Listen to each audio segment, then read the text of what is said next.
Hi! So, itong ating patola. Ayan. Ngayon ko lang siya nagawa ng video kasi ngayon ko lang naalala. Ayan, umakyat na siya doon sa wall. Ibababa natin yan. Kasi pag umakyat sa taas, din natin mga pakinabangan at saka nakakaya sa kapitbahay. Ayan. Hanggang loob yan, hanggang kabila.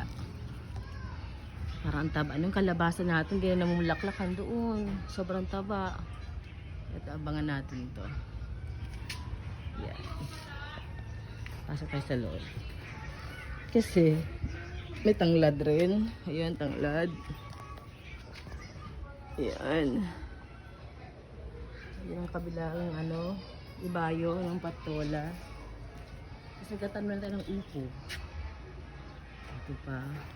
Vegetable garden ng peg. Ayan siya, yung area niyan. Pagtataniman natin ng mga gulay-gulay.